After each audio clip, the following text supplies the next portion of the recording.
They control what you see, hear, and ultimately what you think. Congressman Ro Khanna weighs in on the media monopoly and its anti-democratic nature. Check it out, leave your comments, ding the bell, share it with your friends, and subscribe to our channel.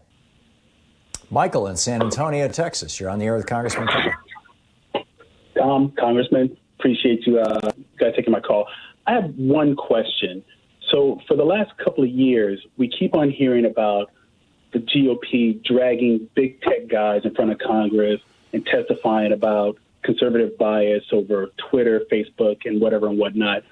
When are the Democrats going to start dragging in the people from iHeartMedia and Sinclair and asking them, hey, why are you guys canceling all these progressive radio shows across the iHeart format, Sinclair format, or whatever it is? Because I listen to iHeart, and I would get Tom, Stephanie Miller, all of them on iHeart. But then slowly but surely, they started dropping radio stations on iHeart. We all know why they're doing it, but why don't you guys fight fire with fire, turn around and do exactly what the GOP are doing to the big tech guys and drag iHeart and Sinclair in front of Congress and demand answers?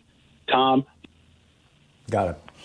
Thank you, Michael. That's actually really important. We should. I mean, the reality is, I mean, look, social media and tech has its issues and definitely needs to be regulated, but there is cable news, there is right-wing talk radio, there are the local news broadcasting like Sinclair that have totally shut out liberal information. Tom, I'd love your perspective on this. I mean, I keep hearing from people that the left talk radio and radio programs are not nearly as prominent. You obviously are one of the people who have succeeded. I mean, what is your view about the structural challenges that we may face?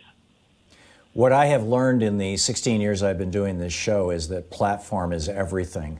CBS put me on a big station in Seattle real early on. This was like back in 2005.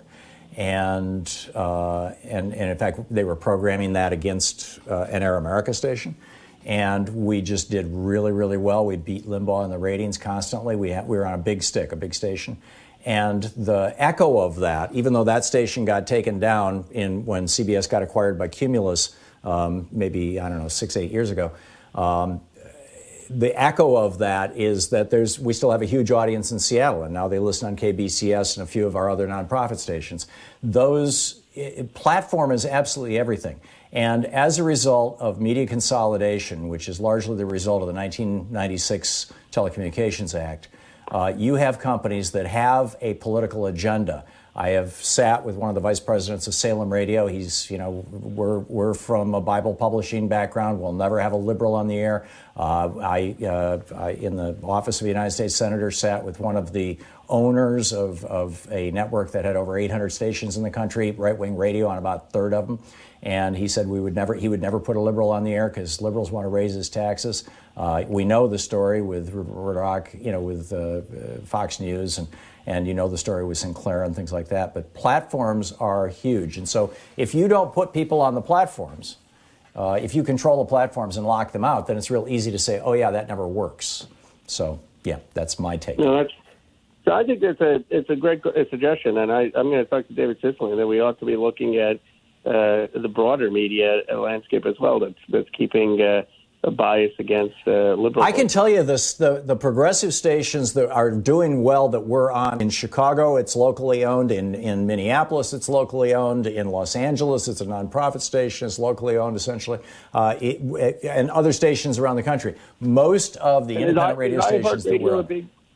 Is that a big issue? iHeartRadio is the remnant.